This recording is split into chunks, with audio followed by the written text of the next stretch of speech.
Okay, hello everyone and welcome to this Greenstone webinar on reporting against the GRI standards. I am Jake Yule and I am a senior consultant here at Greenstone and will be taking you through the content of this webinar session today.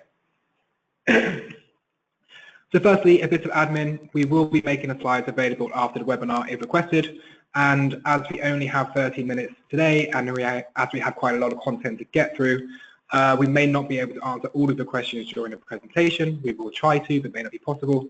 But please still use the question function provided, which should be on the right-hand side of your screen.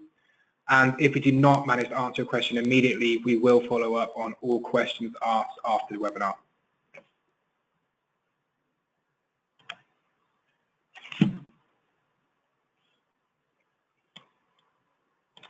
Okay, so today we will start by giving a bit of an introduction to Greenstone. Some of you may already be familiar with us, but for those of you who are not, this will provide a bit of context on who we are and the work we do. Next, we'll look a bit of the background on GRI, the history of the organisation, the evolution of the reporting guidelines over the years, etc., etc. Then we will look a bit more specifically at the GRI standards and what has changed in comparison to the previous G4 framework. Then we will look at how organisations can start reporting against the GRI standards, and this will be for both organisations who are already using previous versions of the guidelines, for example G4, and are looking to migrate to the standards, but also for those organisations who are thinking about using GRI for the first time. And finally, we will provide some details on how you can use the GRI standards, how you can link the GRI standards with other frameworks that you may already be using or thinking about reporting against in the future, just to tie up the processes and make it a bit more efficient.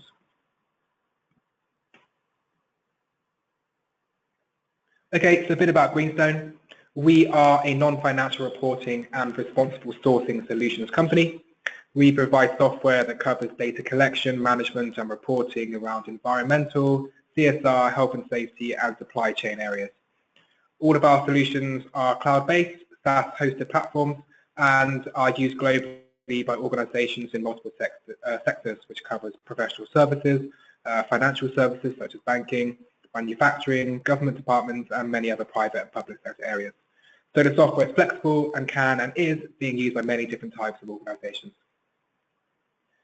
Our CSR frameworks module contains both the G4 and GRI standards content, and we have recently been one of the first software tools to complete the GRI standard certification process via the GRI's Certified Software and Tools program. So this basically guarantees that the software solution is using GRI content accurately. And we're also GRI Gold Community members. And the final point on us is our key differentiator, which is our data that talks to you brand promise. And by that, we mean that we don't just provide you with software, we will also work with you to ensure that you get everything out of the system that you need to fulfill your reporting needs as efficiently as possible. And to achieve this, all clients get uncapped support from a named account manager from our team of consultants who all have environmental and sustainability backgrounds. So you can use the support for system requests such as login details, but also for asking advice on more technical things relating to today's data and reporting challenges.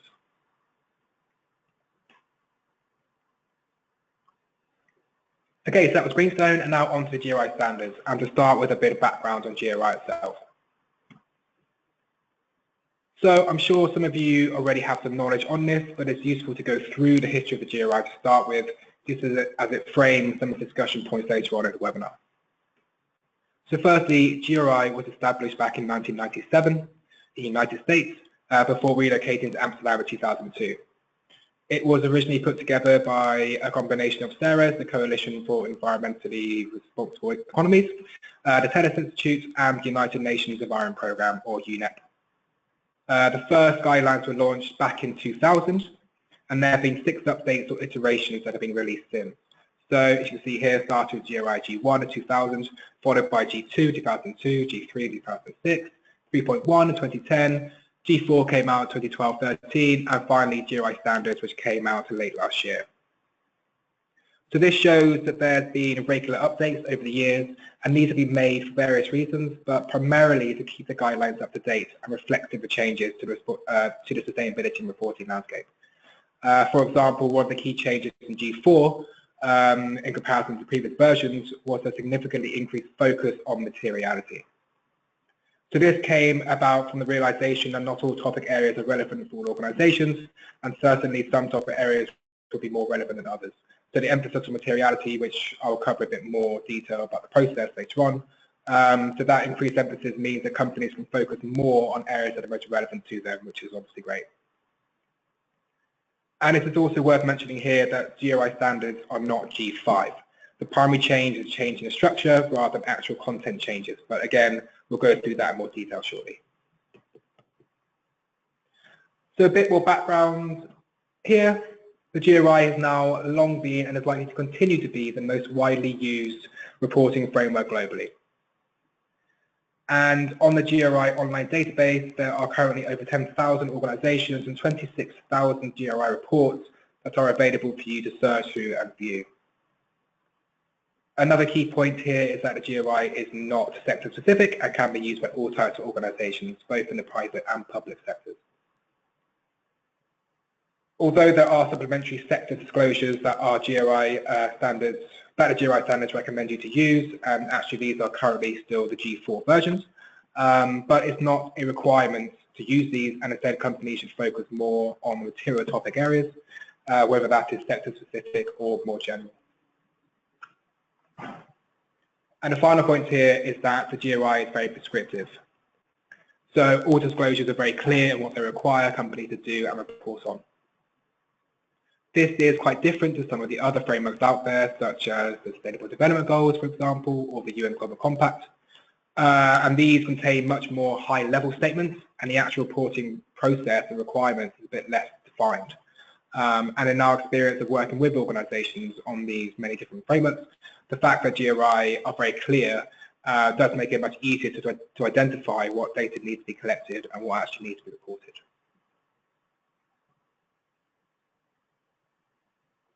Okay, so that was a bit of background of GRI in general. But now we'll look a bit more specifically at the GRI standards and what has actually changed. So the GRI standards were launched late last year in October by the Global Sustainability Standards Board, GSSB. The GSSB are effectively a sub-entity of the GRI, but operate independently and has a responsibility of developing and setting the global guidelines and standards. In terms of dates for transitioning from G4, for those of you who are currently using the G4 framework, all reports published on or after the 1st of July 2018 will need to use the GRI standards rather than the previous framework. So there's still a bit of time to achieve this, but it is recommended that the transition is undertaken sooner rather than later. And I've already briefly mentioned this, but the main change is the migration from one large document that was the G4 framework and into a modular set of standards which the GRI are referring to as a more flexible and future-proof set of guidelines. So this includes 3 universal standards, which are shown at the bottom of the screen here. You have GRI Foundation 101, which is effectively the starting point and covers how the rest of the standards should and can be used. You have GRI 102, which is the general disclosures. So that covers organization details such as the profile, strategy, governance, etc., etc. GRI 103. This is the management approach that organizations can take in relation to each material area, and this should be used alongside each of the more topic-specific standards. And finally, on the right-hand side of the graphic on the screen, you've got the topic-specific standards themselves, which there are 33 of in total, and they are grouped into different areas. You've got the economic, environmental, and social areas, and these standards contain the bulk of the performance information that you will be reporting on.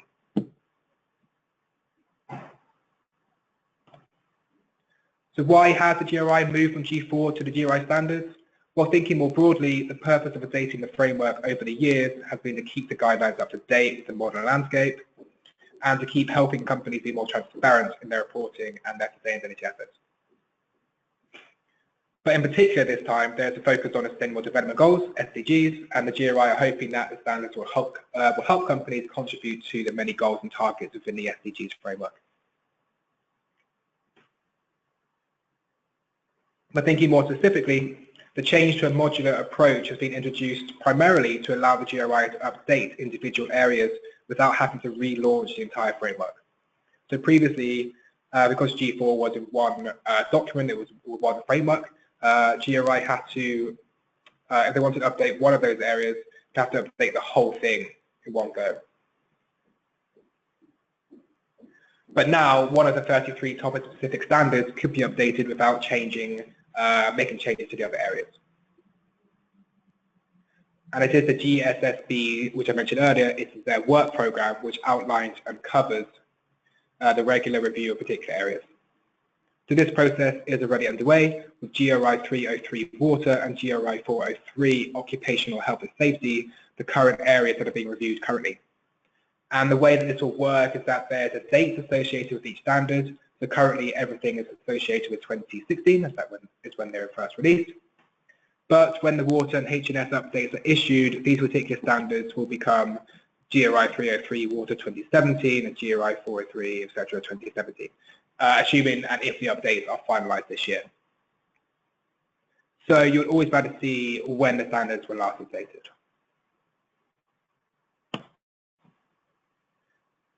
So we've covered the primary change, which is a new structure, but are there any other changes that you should be aware of? Well, yes, there are a few, but do not worry. The majority of these are clarifications rather than actual changes to the content. And from our experience of working with various organizations on this, there really is not that much change required in comparison to the G4 framework requirements. So if you're already reporting against G4, thankfully, you should not need to change the process that much to achieve the GRI Standards reporting requirements. So here we have a few of the other minor clarification changes. The first one is to change some of the terminology used. So previously in G4 we had indicators and aspects when it came to the content, but these have now become disclosures and topics. So not a major change, just one to be aware of when you are reviewing the requirements. There's also clarifications on what is meant when worker or employee is mentioned. So this is something that was a bit of a confusion area for companies in the G4 content, G4 framework. So it is good to see that this has been clarified in the GRI Standards. And the specific clarifications around this are detailed throughout the GRI Standards content, so you will always clearly be able to see what is being referred to for each area. The next clarification is the definition of impacts as related to materiality. Again, this was an area of confusion at G4 and saw companies take different approaches. So the GRI clarified that impacts refer to effects outside of the organization. So looking at the broader environmental, social and economic impacts, rather than specifically thinking about the impacts on your own company. But again, this is not a change, it's just a clarification from the previous framework. The next one is sector disclosures, which I mentioned briefly before, but again, this is just a clarification. So there's just clarification that the sector disclosures do not have to be used, it's just a recommendation they can be. The GRI standards are also more explicit. The companies must notify GRI when the standards are being used. And the final one we have here is on reporting boundaries. So it has been clarified that the boundary used should be reported on for every material topic that is being included in your GRI report. So as you can see, these are the main changes and they should not require that much for an organization to change from G4 to GRI standards, which is obviously good news. Okay, so we have covered what has changed more broadly, but how can organizations actually start a reporting process? Well, to start with, we will look at companies who are already reporting against G4 and how they can transition to the standards. And then afterwards, we'll look a bit more generally at the reporting process for those of you who are thinking about reporting for the first time. So the first thing to do if you are already reporting against G4 is to look through the GRI Foundation standards, and actually that's a good advice for anyone looking at GRI. The first thing to do is to look through GRI Foundation standards, the 101 standard, because that provides details on the other standards and how to use them. But the most important thing to do if you're already using G4 is to review the GRI standards in the context of your current reporting process. And to do this, you should utilize the G4 to GRI standards mapping document, which is available on the GRI website. And this document is very useful as it shows every section and disclosure of G4 and exactly how that links to the relevant areas of the GRI standards. So here at the bottom of the screen, we have G4.1 disclosure, which is a statement from a senior decision maker, and that links to disclosure 102.14 of the GRI standards. And on each disclosure, as you can see here, there are track changes included to show you exactly what has changed, if anything at all. So we looked before at the general changes, but there are a few other revisions to some of the actual text of the disclosures. But again, most of these are very minor and do not require any change to the reporting process. So again, do not worry. I can kind of stress enough that from our experience, it may seem like a scary and arduous process when you first look at it, but the transition really should not take too much extra resource or effort. So yeah, if you go through this process of mapping and linking each area of your current G4 report, you'll be able to quickly see exactly what you need to do to produce a GRI standards report and if there are any gaps in your current process. So now we can look a bit more generally at the reporting process, which is relevant to both organizations who are already using GRI, but also those of you who are thinking about reporting for the very first time. And here on the screen, we have a technical process that outlines the high-level steps your organization can take. So firstly, we'll look at identifying the aims and drivers behind reporting. Then we'll have a look at the materiality assessment stage, which is required to determine which areas of the standards are relevant to your organization. Next, how you can use those material areas to define the specific KPIs and metrics that you will report against. We will then look at collecting data from across your organization's operations. And finally, how you can report your progress to both internal and external stakeholders, with the obvious and final outcome being a GRI report. So firstly, when it comes to any reporting process, whether that is GRI related or not, it is always important to consider the aims of reporting. So what are your targets? What are the drivers? What is the overall purpose of going through the process? Cover that you should consider when your organization is looking to report. And these are things such as whether you are reporting to simply communicate success stories, or it could be to secure your position in the market. It could be due to increased pressure from stakeholders to show that you are taking the sustainability issues seriously. It could be increased customer requests and expectations. Or it could be due to new regulations that require you to collect and report sustainability data or non-financial data, such as the EU Non-Financial Reporting Directive. And considering all of this is really important, as it will indicate the process you should take. And we have even seen some organizations change their planned approach after seriously considering the reasons and drivers behind reporting.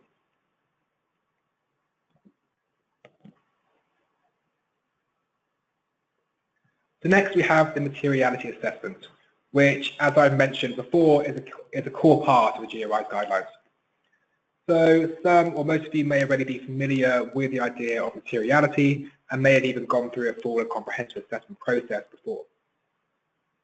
But to provide some background on this, materiality essentially means defining the topics that matter most to your business and stakeholders. And that's both internal stakeholders such as employees and external ones such as investors and customers. This really is the vital step of the overall process, as it assesses both the risks and opportunities your organization faces and identifies the areas where you can make the greatest impact. So how can this be achieved? Well, one key step is to map your organization's direct operations and entire value chain to identify any areas or all the areas that are likely to have a significant impact on the issues covered by the 33 topic-specific GRI standards.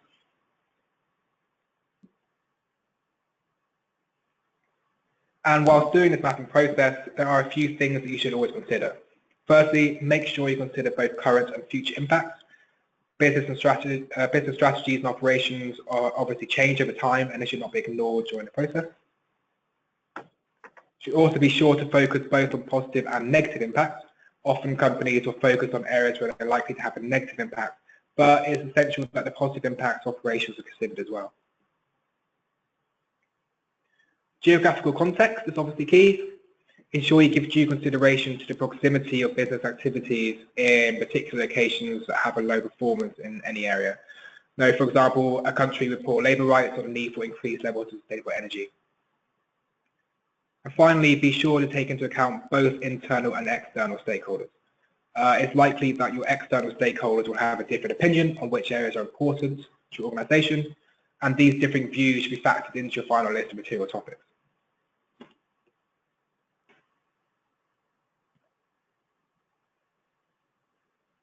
So here we have the visual representation of the outcome when it comes to materiality, and that is the materiality matrix. And this will need to be included in your final GRI report.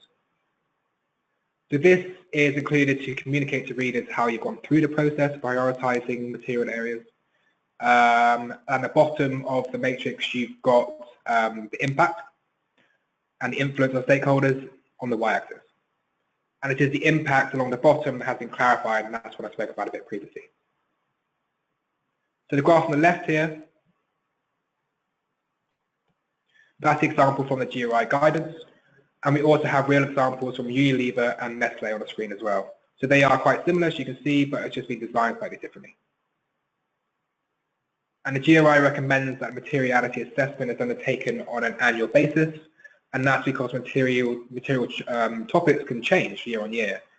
But we have seen from our experience that for some companies, doing a full comprehensive assessment every year can be quite difficult because it's quite a lengthy and resource-heavy process to go through. So therefore, some companies decide to do a full assessment every other year with a shortened down version in between. And what really works best for you will just be determined by your company's own specific needs and resources available. The next step of the process involves using the material topics identified for materiality assessment and using them to scope specific KPIs and metrics that can be used with data collection. So in the materiality stage, we've worked out the broader topics that are material to an organisation, and now we're going to take those topics and use the full GRI Standards guidelines to extract the data areas that you'll need to report on. If you're already collecting data for other reporting reasons, other frameworks, or just other reporting, then it's an important thing here to review the GRI data requirements with your current processes, just to work out what additional data, if any, is going to be needed.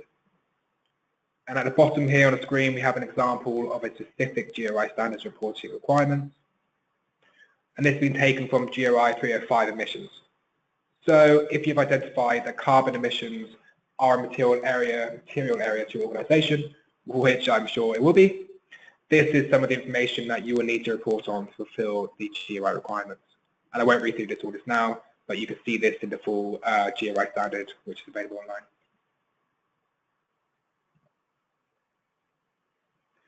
So at this point, we've gone through materiality assessment to determine which areas are important. We've also defined our KPIs and metrics for reporting. The next step is to collect the data from across your organisation. So there are many varying approaches that organisations take when it comes to collecting this information, and that ranges from traditional offline spreadsheet-style methods and to full use of online systems to help centralise and streamline the approach as much as possible. So here at Greenstone, we see our clients utilise the environment and CSR framework modules of our enterprise software to manage this step of the process. The environment module is used to capture consumption data and calculate emissions from across your operations, and the CSR module includes the content from the GRI standards, which I mentioned previously. So users can select their material topics, which will then generate data collection metrics that can be distributed across your organisation and which can later be aggregated or split as required for the reporting. So I mentioned the linkage documents before in terms of the G4, the GRI standards one. And we at Greenstone have gone through the process of integrating these linkages into the software. So there's not just the G4 to GRI standards one, there's also one for other frameworks as well. So this means that in the CSR module on our software, the GRI content is linked to other frameworks, including the SDGs, UN Global Compact, UN Guiding Principles on Business and Human Rights, etc., and many others. And this means that organisations can efficiently report against multiple frameworks in the same process, reducing the burden of reporting.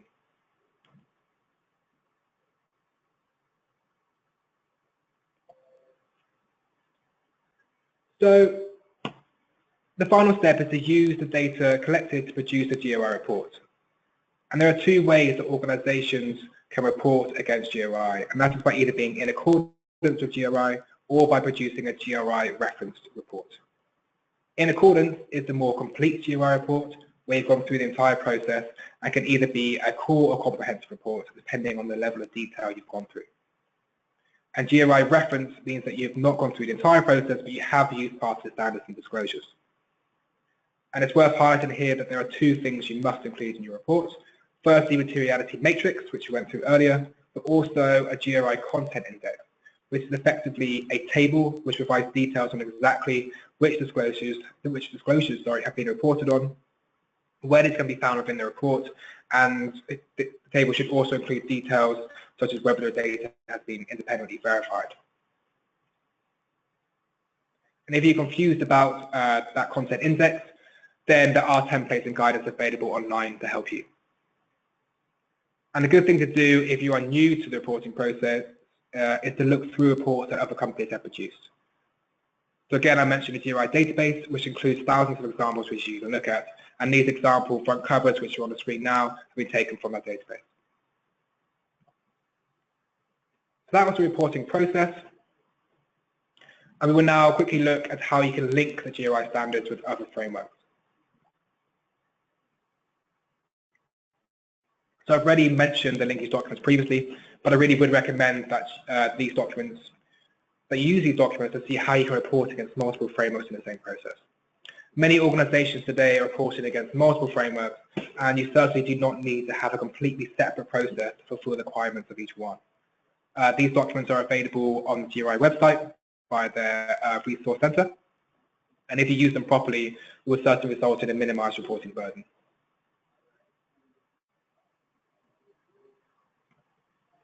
So here I thought it would be worth highlighting a few resources which you can all use to help with the reporting process, most of which I've already mentioned. So we have the linkage documents, the GSSB work program, and that provides the details of how and when particular standards are being reviewed. The database, which I mentioned a couple of times, for viewing best practice reports, and finally the SDG compass. Now this one is slightly different to the content that we have already discussed so far, but worth mentioning because, well, firstly, it was partly produced by GRI, but also because it includes details on how organizations can report against the SDGs. And also how they can be tied up with the GRI standards. So the Sustainable Development Goals, or SDGs, are quite a hot topic at the moment, with lots of organizations already reporting against them or thinking about doing so. So this resource is very useful for any of you who fall into one of those categories.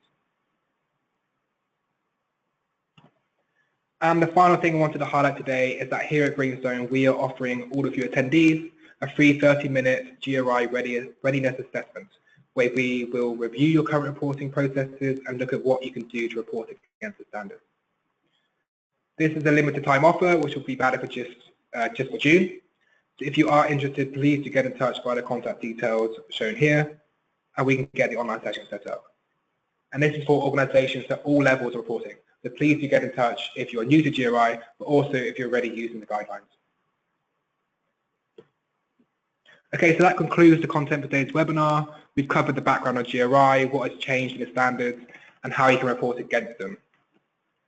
So obviously this is quite a short webinar, and we are pretty much out of time, so I'm not going to have a chance to answer any questions now.